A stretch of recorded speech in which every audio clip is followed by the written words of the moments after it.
자, 우리가 오늘은 경건에서 거룩이라는 제목으로 말씀을 나누려고 합니다. 자, 우리는 좀 더디더라도 조금씩 변화를 도모해야 한다는 사실을 다 알고 있습니다. 어느 분야를 막론하고 우리가 이 치열한 경쟁 사회 속에서 살아남기 위해서는 기존의 틀에서 변화되어야 된다, 탈피해야 한다는 사실을 잘 알고 있어요. 끊임없이 이야기를 하고 있습니다. 변화는 바뀌고 달라지는 거죠. 이전의 모습에서 탈피해서 조금 더 나은 모습으로 바뀌는 것이 우리가 알고 있는 변화입니다. 우리가 성경을 보시면 알겠지만 예수님을 만난 사람들은 분명히 변화를 경험하게 됩니다. 우리도 마찬가지겠죠. 우리는 이것을 다른 말로 변화라고 하지 않고 거듭난다라고도 이야기를 해요. 하지만 단순히 외모나 우리의 어떤 성격이나 우리의 인간적인 됨됨이가 이전보다 조금만 더 나아졌다라고 했을 때 그것을 우리가 거듭났다라고 이야기하지는 않습니다. 왜냐하면 성경이 우리에게 말하는 거듭남이라는 것은 성령 안에서 다시 태어나는 것을 의미하는 것이고 또 새로운 피조물로 재탄생하고 재창조되는 것을 이야기하기 때문에 그렇습니다. 그러니까 조금만 변하는 것이 아니라 완전히 달라지게 되어지는 것이죠. 그래서 요한복음 3장을 보시면 니고데모가 등장을 합니다. 그런데 이 니고데모에게 예수님이 무엇이라고 말씀하십니까? 예수께서 대답하여 이르시되 진실로 진실로 내게 이르노니 사람이 거듭나지 아니하면 하나님 나라를 볼 수 없느니라 라고 말씀을 하십니다. 자, 여기서 진실로 진실로가 두 번 반복되었다는 것은 뭐예요? 거듭나는 것이 매우 중요하다는 거예요. 자, 여기서 거듭남이라는 것은 헬라어로 아노덴이라고 합니다, 여러분. 아노덴. 그런데 이 아노덴은 위로부터 다시 새롭게 이러한 의미를 가지고 있는 단어예요. 그러니까 우리가 거듭난다는 것은 이 크리스천이 변화되고 거듭나는 것은 반드시 여러분 어디서부터 시작되는 겁니까? 위에서부터 시작되는 거예요. 다른 말로 성부, 성자, 성령, 즉 삼위일체 하나님으로부터 우리의 거듭남이 출발하게 되는 것이고 가능하게 되어진다는 것이죠. 그러면서 겉모습이나 우리의 모난 성격, 내 단점, 내 나쁜 습관, 버릇들이 아주 조금씩만 개선되어지는 것이 아니라 완전히 180도로 풀 체인지가 된다는 것이 바로 거듭남이에요.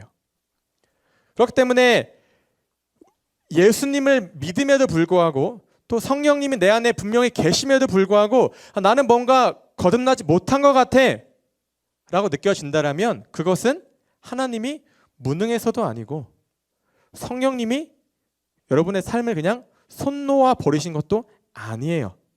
그럼 무엇이냐? 여러분 스스로가 끝까지 포기하지 못하는 그 무언가가 있다라는 겁니다. 예를 들면 나의 예전 삶의 모습들, 내가 거듭남으로 인하여서 내가 변화되기 위해서는 반드시 필요한 그런 일종의 내려놓음들을 내가 끝까지 내려놓지 못하고 붙잡고 있기 때문에 우리가 완전한 거듭남을 경험하지 못하는 것이다 라는 거죠. 자, 당장 내일부터 금연을 선언한 사람이 있어요. 이제 담배를 끊겠다. 그런데 다음날에 되었을 때 가만히 보니까 내 주머니에 담배 한 값이 남아있어요. 마지막이야. 그러면 그 사람이 이 담배 한 값을 과연 버릴까요? 버리지 않을 거예요. 어차피 내가 끊기로 한 거 진짜로 딱 이것까지만 피고 끊겠다. 그렇게 마음을 먹겠죠. 우리의 마음이 그렇다라는 거예요. 우리가 거듭나기 원하고 변화되기 원하는데 딱 여기까지만 하고 딱 여기까지만 허용하고 이것만큼은 남겨두고 변화하자, 거듭나자 마음 먹기 때문에 그렇게 결단하기 때문에 손을 놓지 못하기 때문에 우리가 진정한 거듭남을 경험하지 못하게 되어지는 것이죠. 자, 우리가 변화나 거듭남의 중요성에 대해서는 다 잘 알아요. 여러분도 그러한 갈망이 있을 거예요. 내가 오늘보다 더 나은 모습으로 내일 살아가고 싶다. 내가 내일은 좀 더 오늘보다 나은 크리스천으로서 더 나은 예수의 제자로서 살기 원하는 그런 마음들이 다 있을 거란 말이에요. 그런데 이것이 좀처럼 이루어지기 쉽지 않은 이유는 우리의 두려움 때문인 것 같아요. 우리의 염려, 걱정, 근심. 왜냐? 좀 아까 이야기했죠. 변화와 거듭남에는 반드시 포기와 희생이 동반돼요. 여러분이 정말 아끼는 거, 내가 도저히 놓지 못하는 그 무언가를 희생하고 포기하고 내려놓는 것이 동반되기 때문에 우리는 두려워요. 걱정이 돼요. 염려가 되어지는 것이죠. 나한테 익숙한, 너무나 친근한, 친숙한 그러한 기존의 삶에서 벗어날 때 우리는 거듭나고 변화될 수가 있어요. 그러다 보니까 지금 내가 너무 삶이 안정적이야, 여러분. 또 마음이 편해요. 그런데 이러한 삶에 굳이 변화를 줘서 그 변화 이후의 삶을 뭔가 불확실하고 불안정하게 만들 필요가 있을까요? 라는 마음이 우리에게 있다라는 것이죠. 그럼 뭐예요? 애초에 그렇게 우리가 걱정할 바에 그냥 안 변하고 말지 라는 스스로의 결단을 내려버리게 되는 겁니다. 여러분이 지금처럼 예수를 믿어도요, 여러분이 지금처럼 신앙생활을 해도 여러분이 당장 하루를 살아가는 데에는 아무런 지장이 없습니다. 특별하게 어떤 타격이 없을 수가 있어요. 그런데 우리는 늘 여러분 무엇을 생각을 하면서 살아야 됩니까? 마지막. 여러분 크리스천은 언제나 마지막 때를 생각하면서 살아야 돼요. 그 마지막 때가 언제입니까? 심판. 우리가 하나님 앞에 서게 될 그 날을 우리가 늘 떠올리면서 하루하루를 살아가야 돼요. 그 누구도 피할 수가 없기 때문에 더더욱 그러합니다.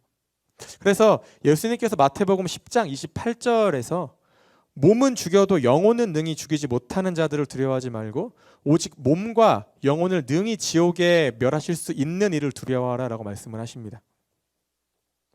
이 말씀은 예수님께서 우리에게 하나님을 경외하며 살아라 라고 강력하게 권면하는 말씀이거든요.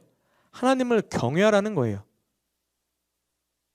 여러분 경외가 뭡니까? 경외에는요 하나님을 두려워하는 마음이 포함되어져 있어요. 하나님에 대한 두려움. 어떤 하나님이요? 심판자 하나님에 대한 두려움을 우리에게 가질 것을 예수님께서 말씀하고 계신 겁니다. 그럼 여러분은 어때요? 하나님을 두려워하는 마음이 있으십니까? 하나님이 두려우세요? 하나님이 무서우십니까? 우리가 왜 안일하게 신앙생활 하는 줄 아세요, 여러분? 왜 우리의 마음이 이렇게 편한 줄 아십니까? 우리는 언제 어디에서나 하나님의 사랑만을 떠올립니다. 우리 하나님은 언제나 사랑의 하나님이에요. 그러니까 우리는 하나님을 두려워하지 않습니다. 근데 맞아요. 하나님은 사랑이세요. 요한일서 4장 8절이 말씀하죠. 하나님은 사랑이십니다. 그런데 여러분 중요한 것은 사랑하시기 때문에 하나님께서는 사랑과 정반대의 개념 뭐예요? 죄.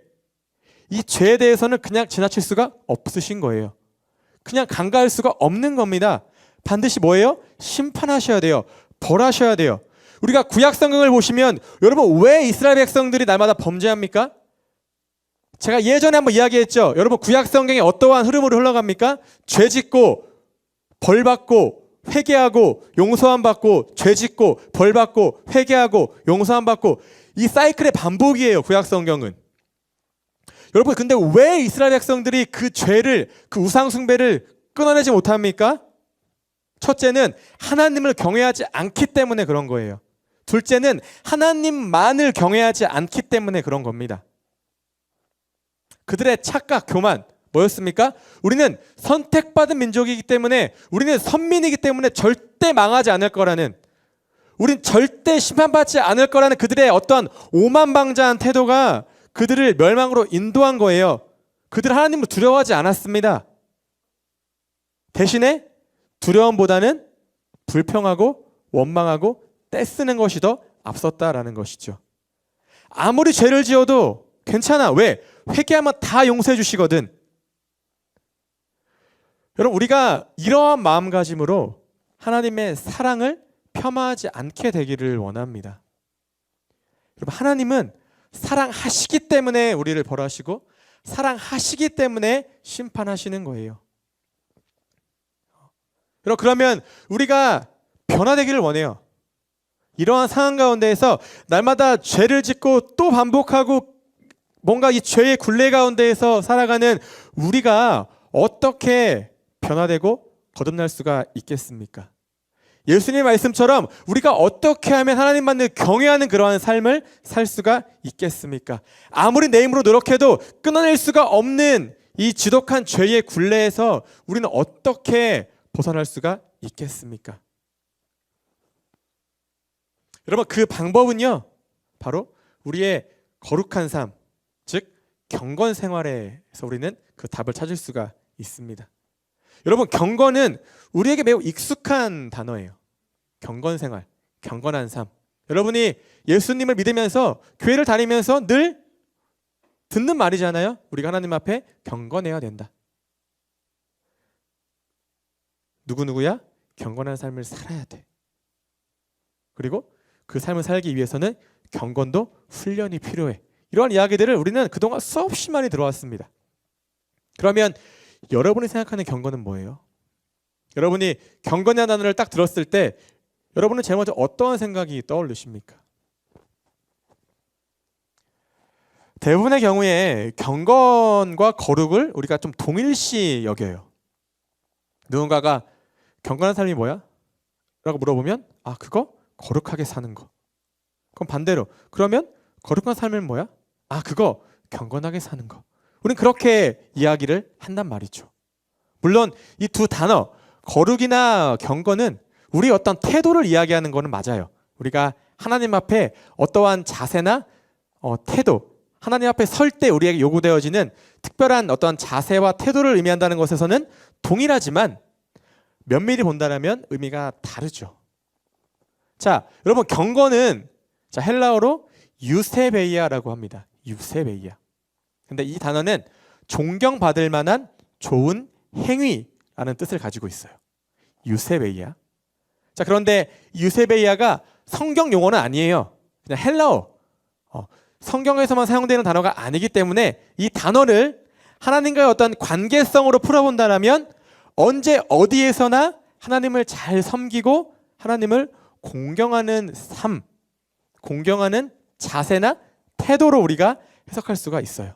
그러니까 여러분, 거룩은 구별됨이잖아요. 구별됨, 의미가. 그러니까 두 단어의 의미가 다르죠. 무언가 억지로 짜맞추면 비슷하다고 이야기할 수 있겠지만 달라요. 여러분, 그런데 이 경건한 삶에서 가장 중요한 포인트는 무엇인 줄 아십니까? 언제 어디에서나예요. 우리가 특정한 장소나 특정한 때에만 하나님을 잘 섬기고 공경하는 것이 아니라 모든 상황 속에서 여러분이 교회에 있던, 여러분이 가정에 있던, 직장에 있던, 심지어 회식하는 어떤 술자리에 있는 상황 가운데에서도 하나님을 경외하고 하나님을 공경하는 삶, 그것이 바로 경건의 가장 중요한 포인트다라는 것이죠. 그런데 우리가 이렇게 살려면 어떻게 해야 되겠어요? 이 경건의 삶이 여러분의 삶 가운데 여러분의 몸과 마음, 생각 속에 깊숙이 배어 있어야 되겠죠. 그냥 그 향기가, 경건의 향기가 늘 여러분의 삶 가운데에서 흘러나와야 되겠죠. 그러기 위해선 당연히 무엇이 필요합니까? 연습이 필요하고 훈련이 필요하고 말 그대로 연단이 필요한 겁니다. 자, 오늘 본문 7절을 보실까요? 자, 바울이 이야기하죠. 망령되고 허탄한 신화를 버리고 경건에 이르도록 내 자신을 연단하라. 여러분, 이 망령되고 허탄한 신화에 대해서 다른 성경들 새번역과 공동 번역 성경을 보시면 각각 이렇게 이야기해요. 새번역에서는 저속하고 꾸며낸 이야기라고 이야기를 하고, 공동 번역에서는 늙은 아낙네들이 좋아하는 속된 이야기라고 번역을 합니다. 여러분, 우리는 늘 들어요. 당장 우리가 오늘 하루만 해도 여러분들 귀에 수많은 이야기들이 아마 들려오셨을 거예요. 그러니까 우리가 듣는 것도 여러분 일입니다. 힘들어요. 우리를 피곤하게 합니다. 지치게 만듭니다. 그런데 여러분이 무언가를 들을 때 여러분의 두 귀로 내가 좋아하는 것만, 내가 듣고 싶은 이야기들만 들을 수가 있습니까? 우리는 그렇게 안 돼요. 우리 귀에 어떠한 필터 장치가 달려 있어서 좋은 이야기들, 어떠한 신앙에 관한 이야기들은 우리가 쏙 캐치해서 듣고, 그렇지 않은 내용들을 걸러낼 수 있으면 얼마나 좋겠습니까? 하지만 그렇게 안 된다는 것이죠. 여러분, 오늘 본문에서 이 망령되고 허탄한 신화는 그냥 우리식으로 풀어본다라면 오랜 시간 동안에 구전으로 전해 내려오는 이야기들을 말하기도 하고, 또 이 고대 그리스와 로마 문화권에서 널리 성행하던 어떠한 종교에 관한 이야기들, 어떤 철학적인 이야기들, 또 로마, 그리스 로마의 신화, 어떤 문화, 이러한 것들을 총괄하는 의미로 우리가 이야기할 수가 있을 것 같아요. 그럼 이것이 무엇입니까? 살아가기 위해서 반드시 필요한 이야기들. 내가 어딘가에 가서 잘 적응하고 잘 어울리고 정착해 살기 위해서 어느 정도는 내가 익혀야 되고 습득해야만 되는 어떤 필수 상식들에 해당된다는 것이죠. 여러분들 왜 책을 읽습니까? 왜 신문을 보고 뉴스를 보고 유튜브를 통해서든 다양한 매체를 통해서 왜 여러분이 다양한 지식과 정보를 습득합니까? 다 그게 내 밑바탕이 되고 내 밑거름이 되어지는 거잖아요. 내가 다른 사람들에게 갔을 때 그 무리에서 무지한 사람, 아무것도 모르는 사람으로 보이기보다는 내가 지적이고 뭔가 교양 있는 사람으로 보여지는 것이 훨씬 더 좋잖아요. 그러니까 우리는 오늘 이 순간에도 끊임없이 무언가를 배우고 듣고 익히고 습득하는 거 아니겠습니까? 그런데 바울이 왜 이러한 것들을 멀리하라고 했을까요? 이런 것들을 버리라고 했을까요? 이러한 내용들은 결과적으로 우리에게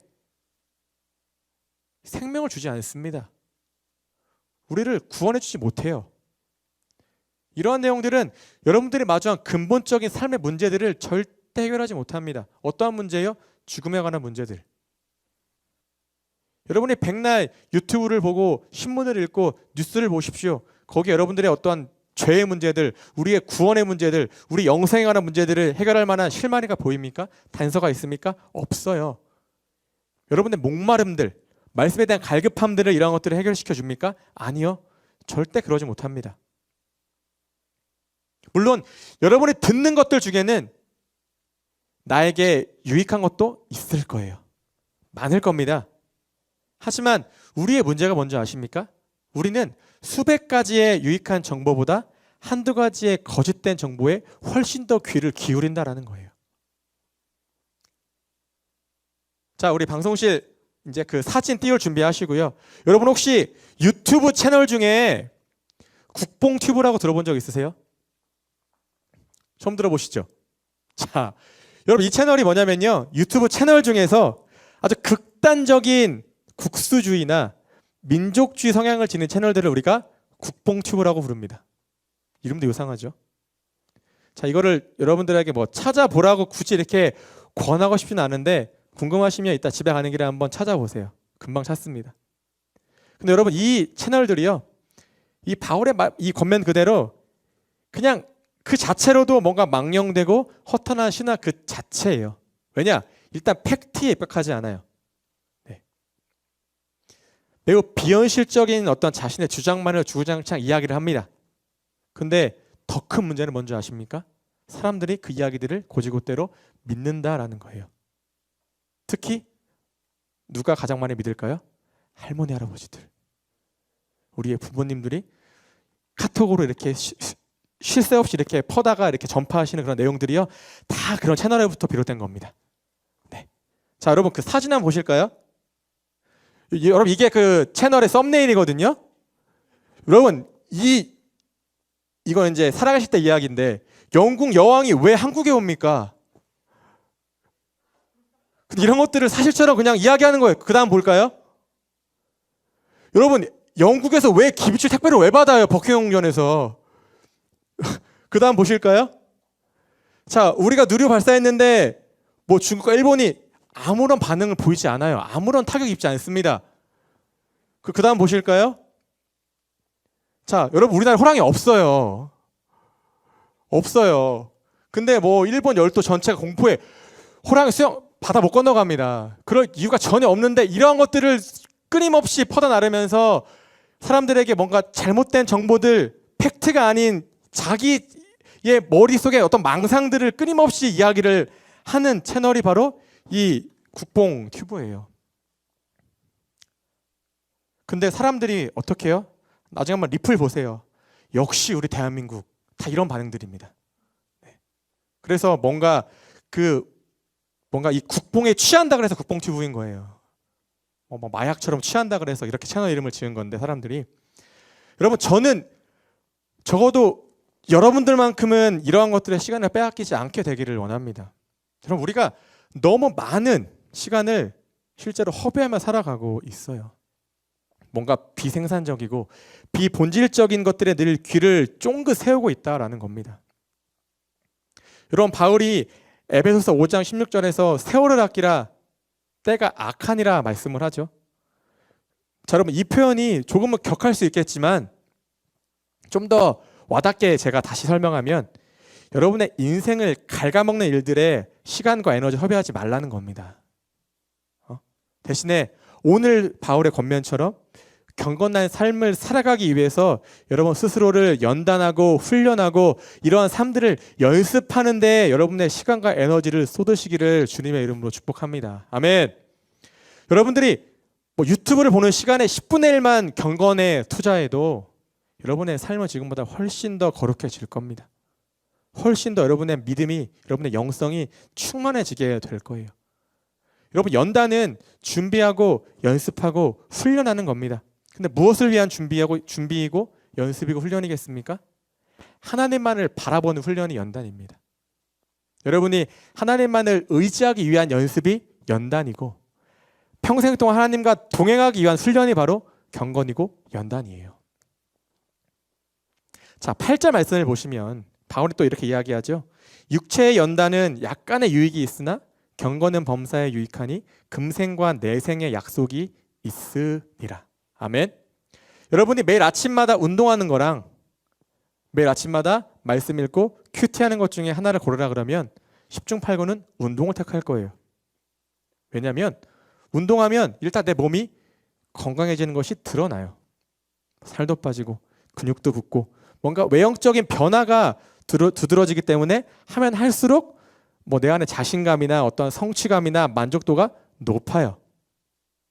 반면에 이 경건 훈련은 큐티는 우리가 오랜 시간을 해도 뭔가 우리 눈에 보여지는 뚜렷한 변화가 없을 수도 있어요. 다른 사람들이 보기에도 그 사람이 보기에 내가 큐티를 1년을 했는데 5년을 했는데 그런 변화들이 보여지지 않는다라는 것이죠. 그저 내 마음 가운데 새로운 마음가짐을 불러일으키거나 어떤 소소한 결단들을 내리게 할 수는 있어도 몸이 이렇게 변화되어지는 거랑은 확연한 차이를 보이기 때문이죠. 근데 그럼에도 불구하고 바울은 무엇이라고 얘기합니까? 육체의 연단이 가져오는 유익보다 경건이 가져오는 유익이 훨씬 더 크다라고 우리에게 말씀을 합니다. 자, 이 공동 번역을 보니까 이 같은 말씀을 그러나 경건한 생활은 모든 면에서 유익합니다. 그러나 그것은 현세의 생명을 약속해 줄 뿐만 아니라 내세의 생명까지도 약속해 준대라고 이렇게 이야기합니다. 경건은 모든 생활, 범사에 유익하다라고 합니다. 더 나아가서 여러분의 지금 현재의 삶과 더불어서 내세의 생명까지도, 이게 무엇입니까? 영생을 약속해 주는 것이 바로 경건한 생활이다라는 거예요. 여러분, 경건은 현세와 내세의 생명을 약속해 줍니다. 이게 무슨 의미냐면 이 경건이 무엇이냐? 이 죄의 문제와 연관이 있는 거예요. 여러분, 경건한 사람은 날마다 말씀을 가까이 하는 사람은 뭐예요? 언제나 죄와 싸워서 이길 수 있도록 스스로 단련된 사람을 이야기해요. 여러분의 아침마다 큐티를 하고 주신 말씀을 붙잡고 그날 하루를 살아갈 수 있다라면 그 말씀이 여러분이 한 절을 읽었던 두 절을 읽었던 바로 그 말씀이 여러분의 하루의 삶을 지탱하도록 붙잡아 줄 수 있다라면 여러분은 죄의 유혹이 있고 죄가 여러분의 그 마음 가운데 삶 가운데 침투하려고 할 때마다 내가 아침에 읽었던 바로 그 말씀 한 절이 여러분을 죄와 싸워서 승리하게 이끌어 준다라는 겁니다. 아멘. 여러분, 그러면 우리가 죄와 싸워 이긴다라는 건 무슨 의미입니까?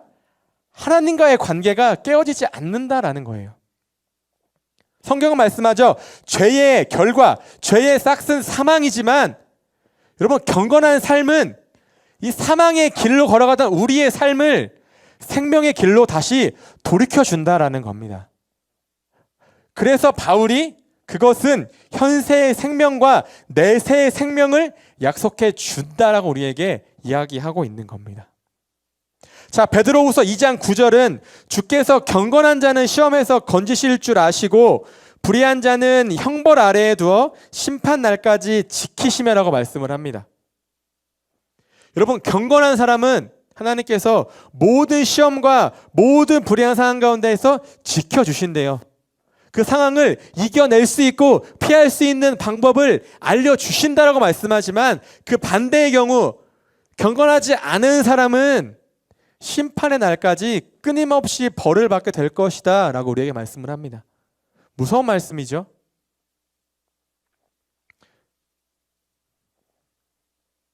여러분, 경건한 삶은 여러분이 쉽게 이야기해서 큐티는 물론 우리의 선택이긴 하지만 그 큐티를 하는 삶이 여러분의 현세의 삶과 지금의 삶과 여러분의 그 내세의 삶, 영원한 삶을 어떤 그 판도를 바꾸어 주는 거라니까요. 여러분, 그리고 경건한 삶의 가장 중요한 것은 무엇인 줄 아십니까? 여러분이 혼자 있을 때 얼마나 경건한가입니다. 이런 말이 있어요. 경건의 수준은 홀로 있을 때 드러난다. 시편 119편 36절은 내 마음을 주의 증거들에게 향하게 하시고 탐욕으로 향하지 말게 하소서라고 말씀을 합니다.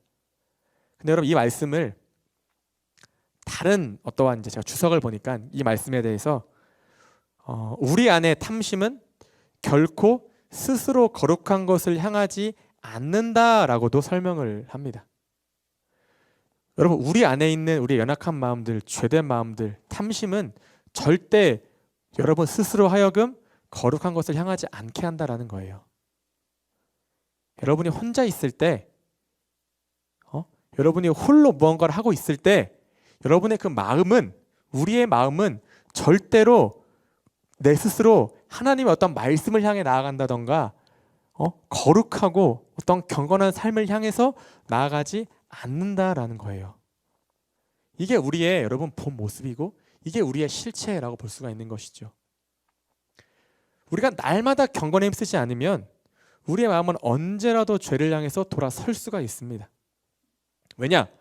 거룩한 삶보다는 죄된 삶이 훨씬 더 매혹적이거든요. 여러분, 경건한 삶은 늘 내 앞에 하나님이 계시는 것처럼 사는 삶을 이야기합니다. 모든 상황 속에서 하나님을 바라보고 의지하고 하나님의 손을 잡고, 제가 늘 이야기하죠. 뒤로 가는 것이 아니라 앞을 향해 전진해 나가는 것이 바로 경건한 삶이에요. 우리가 경건하게 살 수 있는 방법은 참 많습니다. 그런데 그럼에도 불구하고 우리 모두가 가장 잘 할 수 있는 것은 바로 큐티가 있겠죠. 여러분, 큐티보다 더 좋은 경건 훈련은 없는 것 같아요. 시간에 크게 구애받지도 않고 장소에 구애받지도 않고 큐티책 그렇게 비싸지도 않아요. 여러분, 사실. 여러분, 본문 9절에 바울이 미쁘다 이 말이여 모든 사람들이 받을 만하도다 말씀하죠.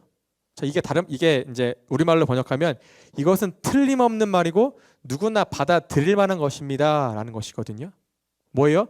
여러분, 경건한 삶이 틀림없는 진실이다라는 거예요. 이거는 참된 가르침이고 팩트다라는 것이죠. 왜냐? 여러분, 이 경건한 삶에 대한 바울의 어떤 겉면은 이게 거짓된 가르침이 아니거든요. 바울이 그렇게 살고 있으니까 자신 있게 이야기할 수가 있는 거예요. 바울이 평생의 삶을 통해서 그의 삶 가운데 증명된 사실이고 경험된 내용이기 때문에 바울이 이만한 게 없다라고 우리에게 이야기해 주고 있는 겁니다. 저는 여러분들에게 정말 딱 한 가지를 기대하고 싶습니다. 여러분이 지금 당장은 내가 하지 않고 있는 바로 그 경건 훈련을 통해서 하나님을 의지하는 삶이 어떠한 삶인지 맛보고 경험해 보는 거예요. 내가 말씀을 붙잡고 살아갈 때 그 말씀이 얼마나 내 삶을 든든하게 지탱해 주는지를 여러분이 직접 체험해 보기를 원합니다. 여러분, 제가 다리를 다치는 바람에 하루아침에 이제 목발이 제 삶에 아주 가까운 동반자가 되었어요. 제가 한 3일간은 잠을 잘 때 빼고는 이 목발이 없이는 아무것도 혼자 할 수가 없었습니다. 여러분, 그런데 제가 목발을 짚고 걸을 때 내가 과연 너한테 내 몸을 맡겨도 될까? 내가 정말 너를 의지해도 될까라는 그 의심을 할까요? 안 할까요? 안 합니다. 왜냐? 제가 목발의 어떠한 성능과 목발의 기능을 의심하면 저는 단 한 발자국도 앞으로 나아갈 수가 없어요. 그냥 넘어지겠죠. 저는 그래서 제가 목발을 사용하는 동안에는 목발을 믿습니다. 목발을 의지해요. 그래야지만 더디더라도 한 걸음 한 걸음 나아갈 수가 있어요. 그게 얼마나 감사한지 모르겠습니다. 여러분, 목발을 의지해서 걸어본 사람만이 저와 같은 어떤 마음들을 알 수가 있을 거예요. 참 이 소중하다, 감사하다.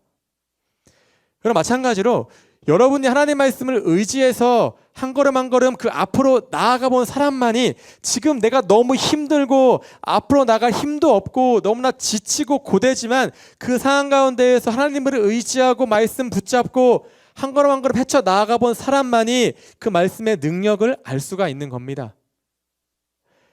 여러분이 경건한 삶을 통해서 말씀 묵상을 통해서 죄와 싸워서 그 승리를 맛본 사람만이 이 경건한 삶이 내가 오늘 아침에 읽었던 그 성경 그 한 장의 능력이 얼마나 큰지를, 그 삶이 얼마나 복되고 귀한지를 알 수 있게 된다라는 겁니다. 이런 말씀을 마치면서요, 이재철 목사님이 이런 말씀을 하셨어요. 제가 읽어드릴 테니까 잘 읽어보시기를 바랍니다. 하루에 자기의 육체 본능을 위하여 쓰는 시간과 에너지가 많을수록 그는 덜 경건한 사람이다. 반면에 경건을 위해 시간과 에너지를 쏟고 그것을 반복하는 사람이 진정으로 경건한 사람이 되는 것이다.